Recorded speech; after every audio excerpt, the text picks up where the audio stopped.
The 1933 Nuremberg Rally marked the beginning of fascist rule in Germany and the triumphant entrance of Adolf Hitler onto the world stage. Amongst the 200,000-strong crowd was a 19-year-old British aristocrat named Juniti Valkyrie Mitford.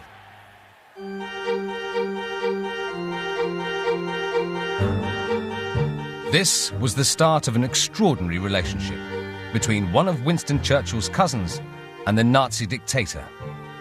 She was obsessed with meeting Hitler, so she really set out to stalk him. She saw him, it seemed, more than 100 times. No other English person could have anything like that access to Hitler. Both Juniti Mitford and Adolf Hitler came to believe they were meant to be together. Hitler was extremely superstitious, and he believed that Unity was sort of sent to him. It was destined. Unity spent 5 years as part of Hitler's inner circle and was even rumoured to be his fiancée. But the question of just how intimate they became has remained shrouded in mystery for almost 70 years. Now, the release of secret wartime documents has prompted a fresh investigation, revealing new insights into the true nature of their relationship and new evidence connecting Hitler's girl to a discreet maternity home in an Oxfordshire village. What was Juniti Mitford doing in a maternity home?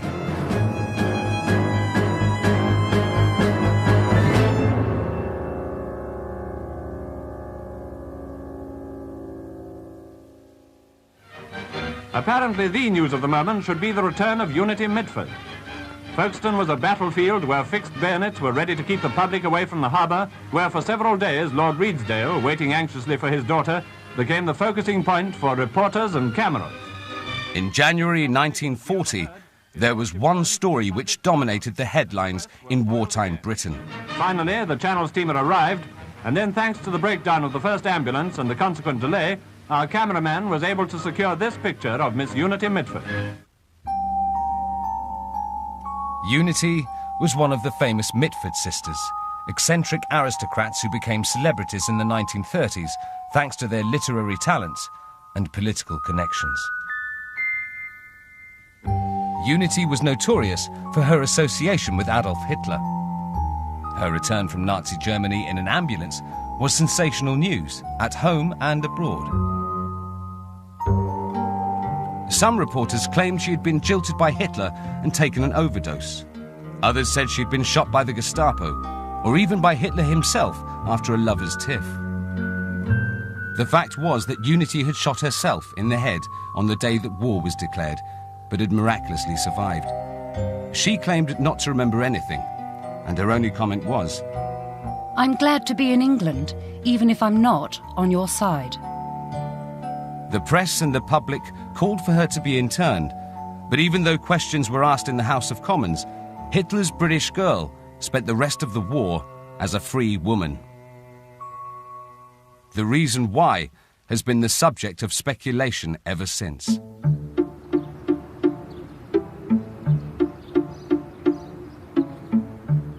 Martin Bright is political editor of the New Statesman magazine and has broken numerous stories as an investigative reporter for The Observer. He's begun a new inquiry into what happened when Juniti Mitford returned to Britain. The conventional story of Juniti Mitford's life when she returns from Germany, having shot herself in the head, is that she lived out the rest of her days as a brain-damaged, incontinent invalid. I'm not convinced that's the whole story. Martin's investigation began with the recently released diaries of Guy Liddell, the wartime chief of MI5.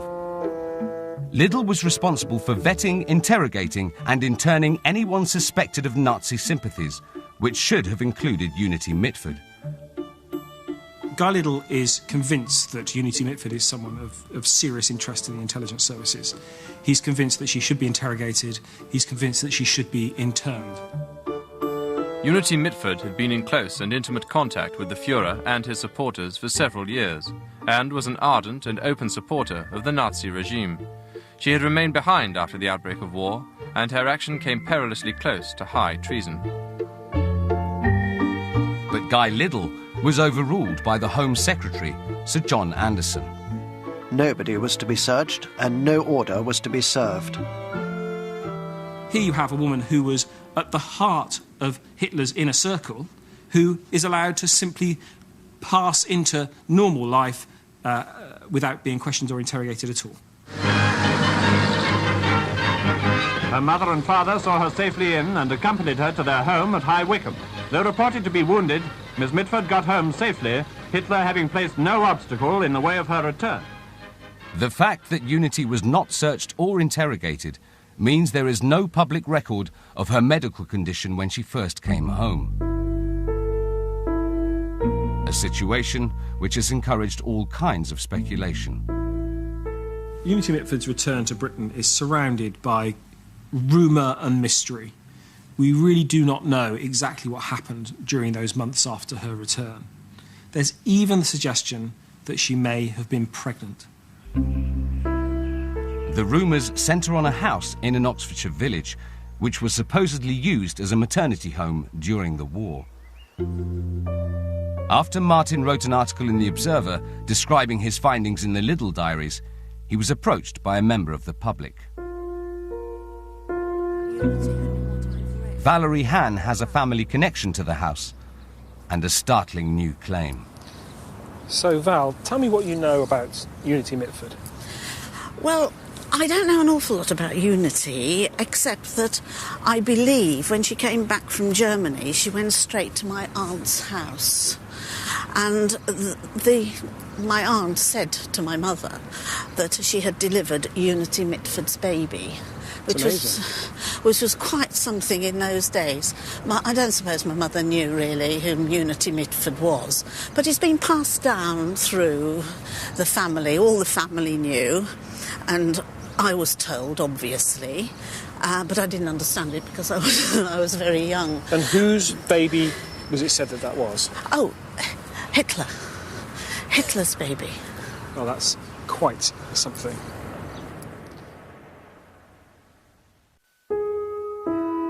The relationship between Unity Mitford and Hitler has been the subject of rumours for almost 70 years. But how intimate were they really? Journalist Martin Bright is meeting Valerie Hann, who claims that Unity Mitford was pregnant when she returned to Britain in 1940. So tell me about this family legend. Well, the family legend involves my Aunt Betty, and her surname was Norton, Betty Norton. And she was a midwife in a tiny village in Oxfordshire called Wigington. And during that time, she attended the birth of Unity Mitford's child in Wigington at Hillview Cottage. And whose child did she think this was? Well, she told my mother that it was Hitler's child. I believe, and forgive me because I was only a young child, but I think my mother said it was a boy, but I'm not absolutely sure. And what happened? Did she say what happened to the boy? Well, it would have gone out to the wet nurses whom my aunt employed, and then would have gone perhaps to foster parents, and then, I don't know. Nobody knows where this child is. So why did you wait so long to come forward to tell the story? Were you told to keep it a secret? Yes, I was. I was told that it was family secret. Now, some people would say that this was completely preposterous, that this is a woman who shot herself in the head, she'd spent a lot of time in the care of doctors in Germany and in Britain. Yes. How could it possibly be the case that she then went on to have a baby? I don't know. I'm just passing on the family legend. Could Unity Mitford really have returned to Britain carrying Hitler's baby? What is certain is that Unity came to believe she was destined to be at Hitler's side, and their connection was established before she was even born. In 1913, Unity's parents, Lord and Lady Redesdale, visited Canada, prospecting for gold. It was here, in a small village called Swastika, that Unity was conceived. The symbol was adopted by the Nazi Party just as Unity was struggling to establish an identity in her large and eccentric family. Unity found life in her big family very difficult because she came after these cleverer, prettier, more accomplished sisters.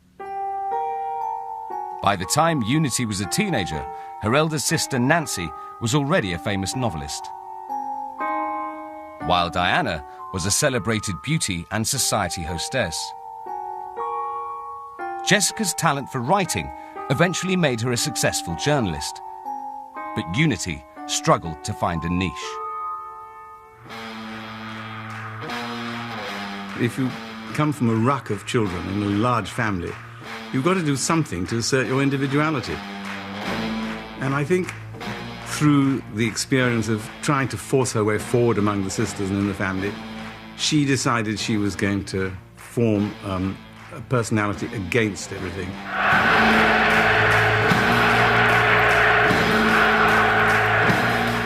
700 miles away in Germany, Adolf Hitler was on the verge of taking power.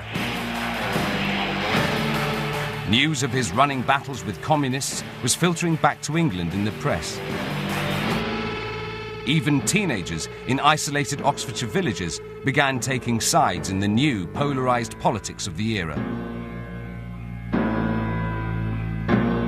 Unity and Jessica shared a room, which they divided down the middle with a chalk line. And one side was fascism and the other side was communism. And Jessica had all her hammers and sickles and her pictures of Lenin. And Unity had her swastikas and her pictures of Hitler.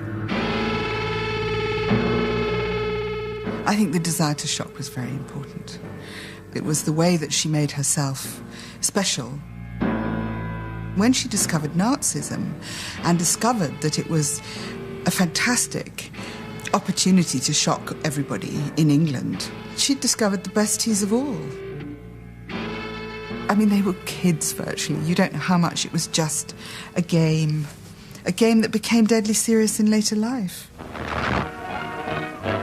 In 1932, Unity's involvement with fascism was about to come much closer to home. Fascism is new to Great Britain. Because it is new, it will be attacked by some and laughed at by others. In the same year Unity was coming out as a debutante, Oswald Mosley launched the British Union of Fascists. Almost simultaneously, he began having an affair with Unity's sister, Diana. I first met him at a dinner party in London, and we made friends rather quickly. We live in a period when Britain can only survive by vigour and by action. I was very taken with his ideas. I thought they sounded so sensible and wise. And in fact, as time went on, it turned out that they were.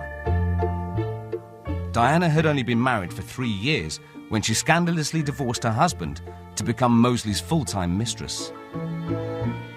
This was considered in the family so shocking that the younger girls, the younger three, of whom Unity was one, weren't allowed to see Diana or visit her, and certainly weren't allowed to meet the person that Lord Redesdale referred to as the man Mosley. That summer, Unity disobeyed her parents. At a party thrown by Diana, she was introduced to Mosley for the first time. When she saw Mosley, she at once called him the leader. The leader says, the leader does this, the leader does that, and the leader promised to give her a badge. And she was frightfully excited by this. Unity became a very extrovert member of the party, which was her way. I mean, anything Unity took up, she sort of overdid it straight away. And one thing she did, she joined my father's party, and she used to turn up. She used to go around in a black shirt uniform, and she used to turn up at communist meetings, and she used to do the fascist salute and heckle the speaker or something. That was the sort of person she was. I remember some conversations between my father and Diana in which my father was saying that Unity, although he was fond of Unity, admired, was making a sort of an exhibition of herself. Despite her best efforts, the black shirts felt Unity was a liability. In contrast, her sister Diana was the leader's favourite. Diana was the glamorous sister. I mean, they looked alike in a way, but in fact, Diana was a famous beauty, so it was very bad luck on Unity, and going around with Diana would probably be tough for Unity. Mosley, although older, was a very glamorous figure. He had those Errol Flynn, Rudolph Valentino looks that were so fashionable at the time. So that was yet another kind of very dashing thing that one of the older sisters had done. Diana's relationship with Mosley is a very big fact of Mitford life. And what should Unity do about it? So it looks to me as if one thing she could do about it is go one better. In 1933, Adolf Hitler became the Chancellor of Germany. He celebrated by organising the first in an extraordinary series of state-funded rallies. The Nazi Party rallies took place every September in a specially built stadium in Nuremberg. And, of course, Hitler was the star of the show. He would drive through the streets of Nuremberg in an open car with his hand extended in the fascist salute. And there would be endless screaming and yelling. And obviously, it generated a feeling of mass hysteria.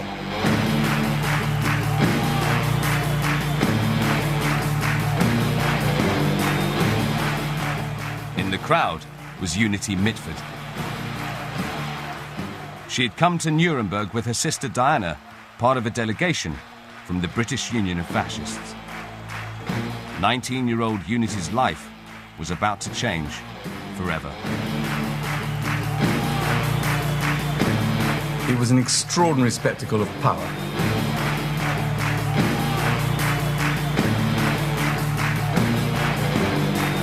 The nearest equivalent that we can give is a huge rock concert.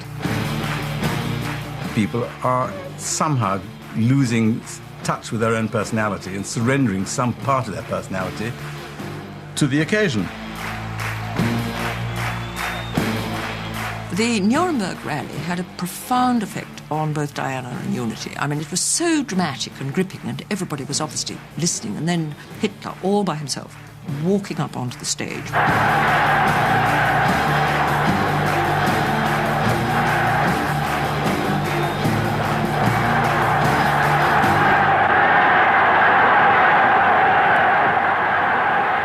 Unity was already, as it were, convinced about Hitler, but this turned conviction into worship.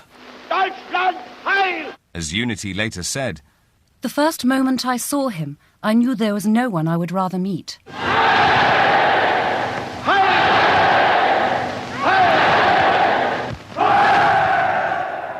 From then on, she wanted to be near Hitler as much as possible. She wanted to be in Germany as much as possible.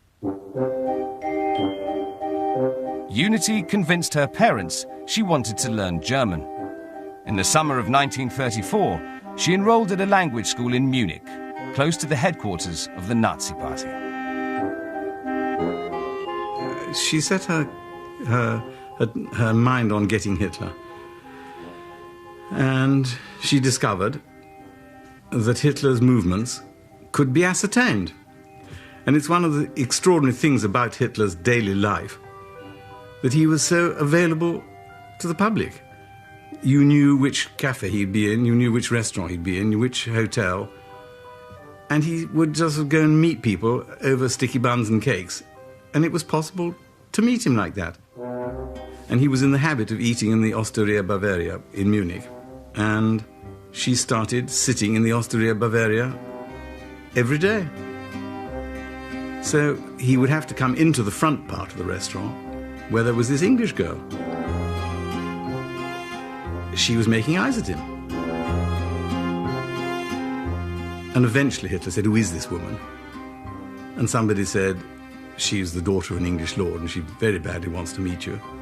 So he said, "Bring her over."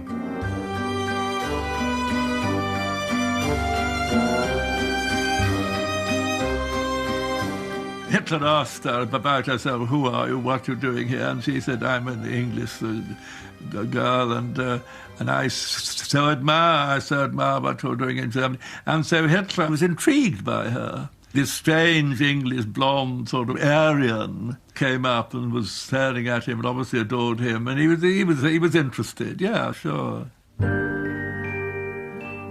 After 10 months stalking Hitler, Unity had finally met her idol. They spoke for over half an hour, and Hitler put Unity's meal on his bill. She wrote an 800-word letter to her father, describing the day. It was the most wonderful and beautiful of my life. I am so happy that I wouldn't mind a bit dying. I suppose I am the luckiest girl in the world. For me, he is the greatest man of all time. Unity's relationship with Hitler progressed reasonably fast after she'd met him, and it wasn't too long before she was very much in his kind of inner circle. She would be invited to the party rallies, to sort of state events, so she was very much persona grata. In April 1935, Unity's sister Diana came to visit and was introduced to Hitler for the first time. His manners were very courtly. He kissed hands and ushering ladies to a chair and that sort of thing. And he did have a sense of humour because he very clever at imitations, which is a sign that somebody's very observant. And he could take people off in a very clever way. Apparently Hitler would do a mimicry. For instance, I think he imitated Mussolini, which would have been rather fun to see, wouldn't it? Everyone else would just said, yes, yes, mein Führer, yes, mein Führer. Unity and Diana wouldn't be scared of him. And I suppose he thought, oh, well, thank God, here's two human beings who aren't scared of me. After meeting Diana, Hitler described the Mitford sisters as the perfect examples of Aryan women. While Diana returned to Britain, Unity stayed in Munich and became even closer to Hitler. So why was the Chancellor of Germany so interested in a 20-year-old British student? I think that Hitler liked Unity for two things, really. I think she entertained him. He liked having sort of pretty young women around him. But there was something else, which is quite powerful, which was that Hitler, as is well known, was exceedingly superstitious. He had all kinds of weird ideas about predestination, about his own role in German history and German mythology. The connections between Unity and Hitler did seem uncanny. She had not only been conceived in swastika, her middle name was Valkyrie, after the war maidens in Wagner's opera. Hitler was obsessed with Wagner and was astounded to learn that Unity's grandfather, the first Lord Redesdale, had been Wagner's friend.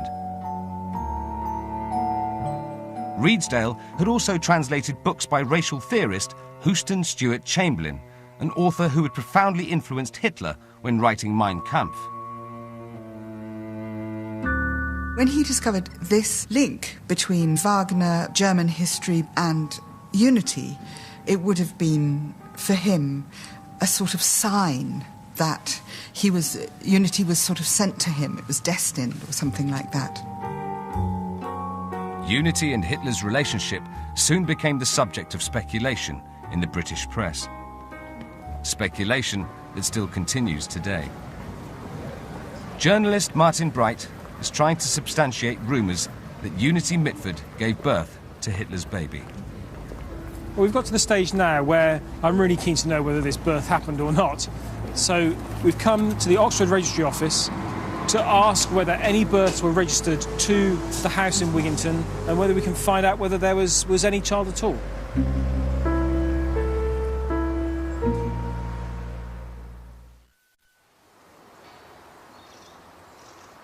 Reporter Martin Bright has heard a claim that Hillview House was a secret wartime maternity home where Juniti Mitford gave birth to Hitler's baby. Martin is visiting the local registry office to see if any element of the story can be substantiated. Well, it does seem from the registers that that address has been used for a lot of babies' births. And more babies than would have been possible for a single family? I would think so, yes. I mean, one would expect there to be a bit of a gap, whereas these seem to appear very frequently. The records examined by Martin suggest that Hillview House was used as a maternity home during the war, but there is no sign of Juniti Mitford's name in the official birth register. Is there such a thing as unregistered births? Indeed, there are. I mean, we do, on occasion now, get people who come to us, and they're absolutely certain that they were born at a particular address, and we haven't got any trace of their entry. I mean, obviously, we're talking here pre-National Health Service. We're talking about war years, so I don't know if any babies did slip through the net. So these are the indices. Well, it's very tantalising. We've found that the house was indeed a maternity home, but we still do not have the confirmation of Juniti Mitford's child. The question of how intimate Hitler and Juniti became has been the subject of gossip and innuendo ever since they first met in 1934. At that time, Hitler had begun courting Eva Braun, but the couple were not yet living together. In May 1935, on hearing of the hours Hitler was spending with Juniti, Eva wrote in her diary, "She is known as the Valkyrie and looks the part, including her legs. I, the mistress of the greatest man in Germany and the whole world, I sit here waiting while the sun mocks me through the window panes." Somehow he was able to play Juniti off against Eva Braun. So there's a scene in one of the party rallies when he puts these two women sitting next to each other in his special box. He knew that this could only create trouble. And Eva Braun was jealous of Juniti, and Juniti was jealous of Eva Braun. So there's some element of sexual rivalry being inspired by Hitler. 2 weeks after the diary entry, Eva tried to commit suicide by overdosing on sleeping pills. Hitler immediately became more attentive and installed her in a villa with a maid and a Mercedes. For Juniti, it was an important lesson. Keeping the Führer's attention required dramatic behavior. In the summer of 1935, Juniti saw an opportunity when she became close to one of Hitler's oldest friends. Julius Streicher, the publisher of hysterical anti-Semitic newspaper, Der Stürmer. Streicher's only message, really, is that the Jews are responsible for all the evil of the world and must be killed. And he was a tremendous fool. He has the lowest IQ of all the Nazis who were tried at Nuremberg. And he's just a hideous figure, whom you would have thought repellent just at once. Streicher invited Juniti to the Hesselberg Festival, a Nazi youth rally with a pagan theme.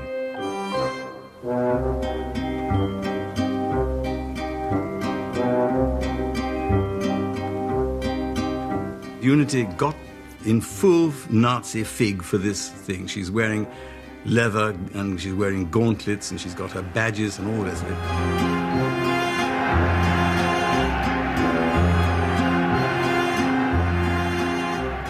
As Streicher addressed the 200,000-strong crowd of Hitler Youth, he invited Juniti onto the podium beside him. She stepped up to the microphone and gave an impromptu speech.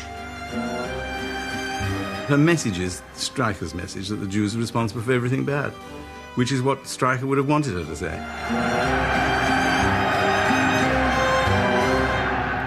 Juniti's appearance at Hesselberg was unusual enough to be noted in the British press, but she was about to go a step further. 2 weeks later, she wrote an open letter to Streicher's newspaper. The English have no notion of the Jewish danger. Our worst Jews work only behind the scenes. We think with joy of the day when we shall be able to say, "England for the English, out with the Jews, Heil Hitler." P.S. Please publish my name in full. I want everyone to know that I am a Jew-hater. You can't anymore think that this is a girl who's just a loose cannon chundering around Germany. Once you take a public position like that, the public's going to respond. Once you take a public position like that, the public's going to respond. And the Jewish Chronicle and the Daily Telegraph and the Mirror, all sorts of newspapers then pick her up and say, who's this? What's going on? While Unity was condemned in Britain, it was Hitler she was trying to impress, and he soon rewarded her loyalty. He gave her a golden Hakenkreuz, the swastika badge, with his name engraved on the back, and this was a sacred object to her. This he only gave to a very small, selected number of people. I mean, Goebbels and Mrs. Goebbels, and that a very small number of people. So she knew that she'd entered the sacred mysteries. From that moment on, Unity Valkyrie Mitford was a guest at almost every significant Nazi event.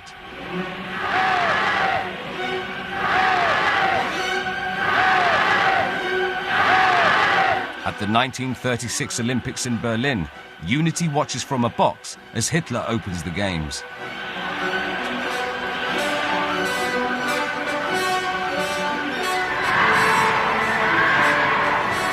Two weeks later, Unity and her sister Diana are driven to the Wagner Festival in Bayreuth in a Mercedes provided by Hitler.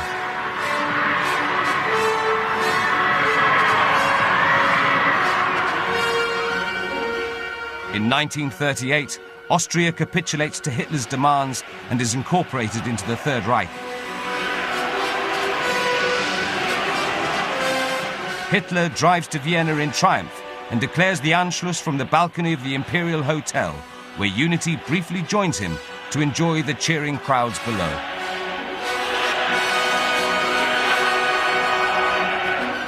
Later that year, Hitler is agitating in Czechoslovakia, encouraging a separatist movement amongst the German speakers. In the midst of the crisis, Unity drives to Prague with a car full of Nazi regalia and is promptly arrested by the Czech authorities.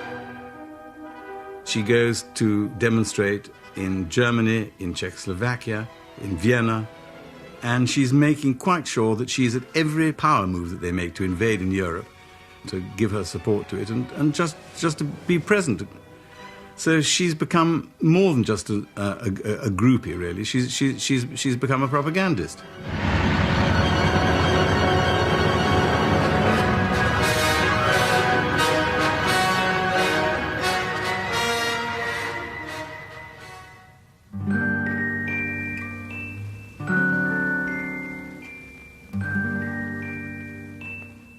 That summer, Hitler invited Unity to join him at his private mountain retreat, the Berghof. They spent their time talking about how Germany and England were meant to be allies together and rule the world. And Unity was very keen to tell him who in England would support him. So they drew up lists. These people will have to be shot. And these people will put on jackboots and rally for you and march. Hitler's circle was horrified by Unity. They were very suspicious of her, and they thought she was a spy. And they didn't like having an English person in this intimacy with Hitler. Everybody who knew Unity, even those who were very fond of her, admitted that Unity could not hold her tongue about anything. She would say anything to anybody. So I think that they thought she was a loose cannon, really, and the ones who did know about her were quite frightened of her proximity to Hitler, because they just didn't know. She was English after all, and they didn't know where it would get back to. It was very strange that an English woman was able to use up so much of Hitler's personal, available time and treat him with this intimacy. I mean, she was often in the Reichskanzlei in Berlin. She was often with him in Munich. He invited her to Berchtesgaden. It seemed more than 100 times. No other English person could have anything like that access to Hitler. While the visit to Berchtesgaden fueled speculation about their relationship, it was the events leading up to the war which convinced many reporters that Unity and Hitler were more than just friends. Well, by 1939, she wanted to live somewhere. She wanted to get a permanent address in Munich.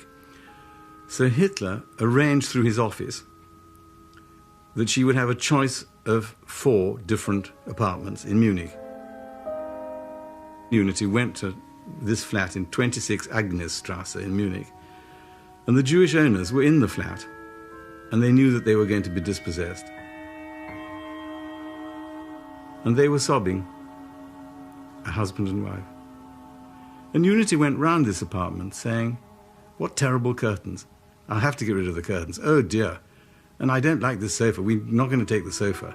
And when I have this room, I'll arrange it like this, and it would be so much better if we did this, that, and the other." And she spoke of this just as though it was a question of decoration and design in front of this weeping couple who knew what was going to happen to them. It means that she's totally immersed in Nazism. She's prepared to treat these Jewish people as inhuman. And she has clearly crossed some sort of divide. But she's been living in Germany for 5 years, and everybody around her has crossed that divide too.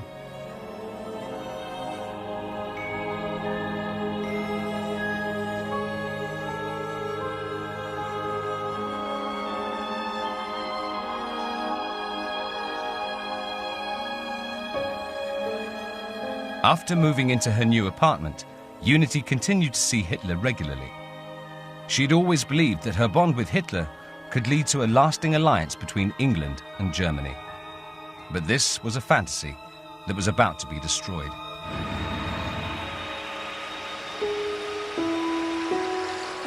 After March 1939, when Hitler occupied the rump of Czechoslovakia, it was obvious that we were going to have a war, and that appeasement had failed. And Unity's dream, if it was such, that she would play a part in bringing Germany and England together, is clearly fractured. In August 1939, Unity made her annual visit to the Wagner Festival in Bayreuth, accompanied by her sister Diana. It was here that Hitler delivered the news that would break Unity's heart. In the interval, he told them both that war was certain and was certain to come within weeks, and that they should leave, they should go home. And Diana did, and Unity, of course, didn't.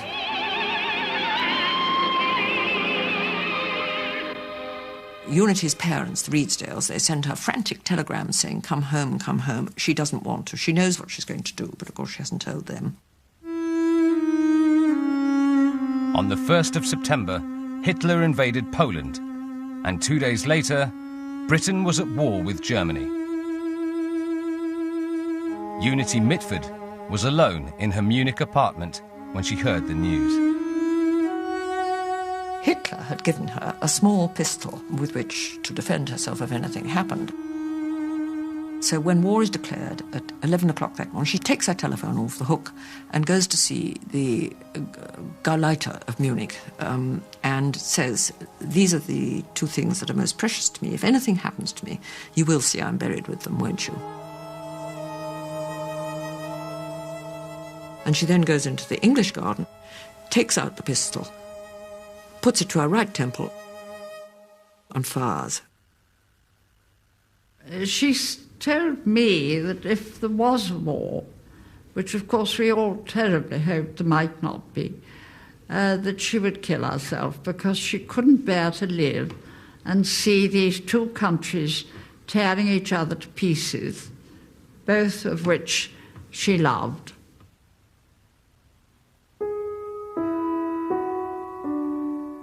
What she wants is to be buried in Germany, in Munich, with the Nazi party badge she has and the photograph of Hitler that he has given her.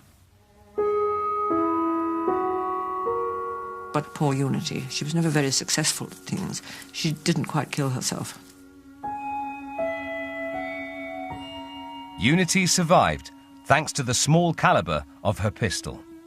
The bullet lodged in her brain without causing a fatal injury. After 6 weeks in hospital, Unity recovered the power of speech. Despite the ongoing war, Hitler came to visit her. He paid all her medical bills and arranged for her safe passage home. When our cameramen went to meet the cross-channel steamer, they found extraordinary precautions being taken. It was the occasion of the arrival from Germany of the daughter of Lord Redesdale, Juniti Mitford, friend of Hitler. Martin Bright's investigation has revealed that when Juniti Mitford returned to Britain in 1940, she was not searched, questioned or physically examined by the intelligence services. It is now clear that it was her father's powerful connections that made this possible. My father went to see the Minister of War and said, if we'd bring her back, this was when they'd had the offer to bring her back, will she be properly treated or will she be said to have had intelligence with the enemy or something? And he promised that she would be. And of course, that promise they kept. I mean, so she just lived with my pal. Because of her father's intervention, there is no public record of Juniti's medical condition at the time. Rumours persist that she secretly gave birth at Hillview Cottage in Wigginton. Birth records examined by Martin Bright suggest the house was indeed a maternity home. And now, just 5 minutes walk away, he's found a new eyewitness. Can you, hand on heart, tell me that Juniti Mitford was definitely here in Wigginton during the war? Yes. Yes.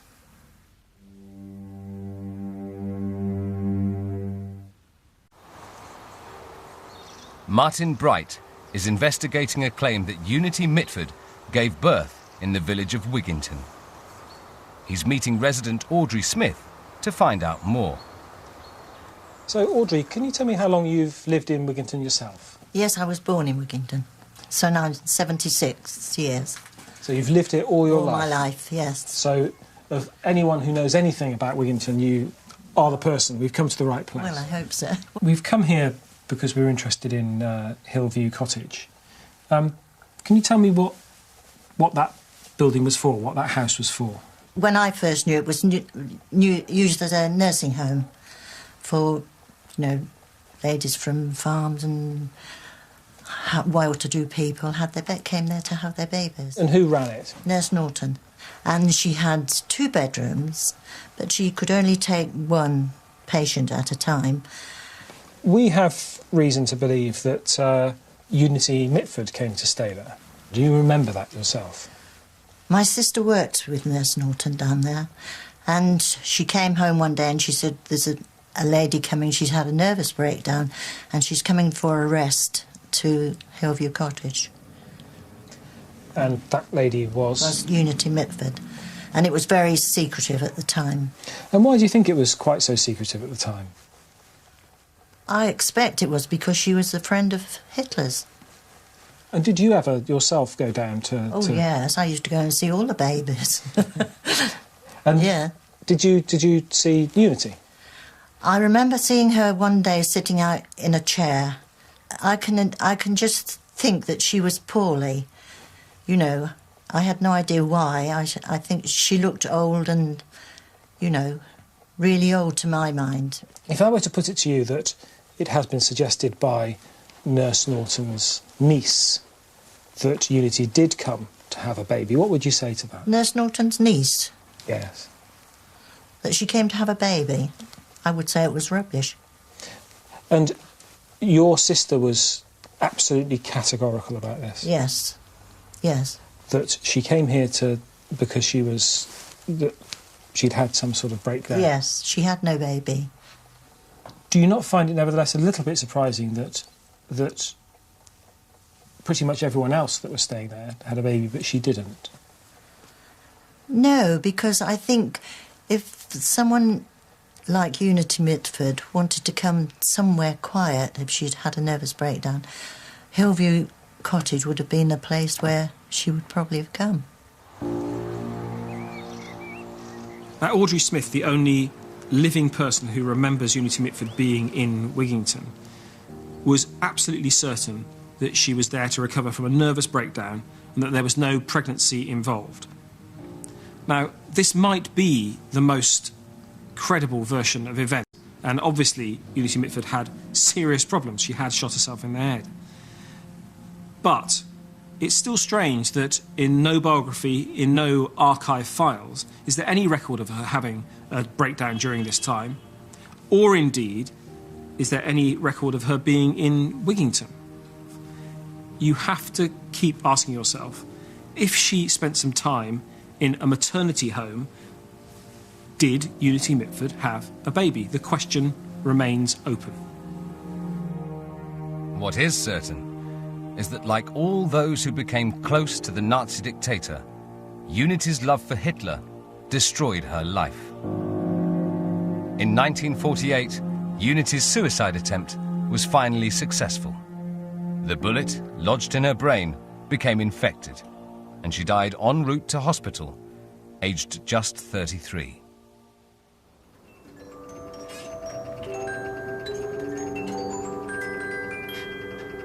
Juniti had spent the last 4 years of her life on Inch Kenneth, a private island owned by the Mitford family off the west coast of Scotland.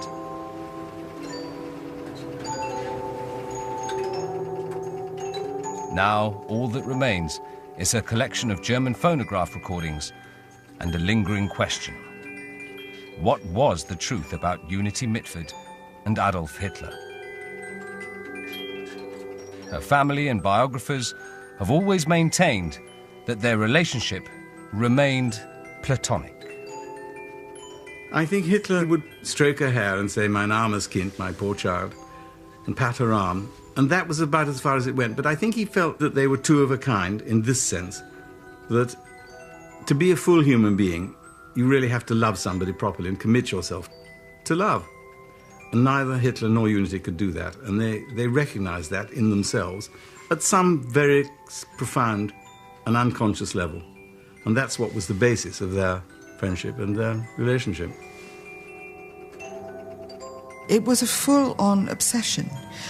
I don't think it was a sexual obsession. I don't think that she had any adult idea of an adult relationship with him.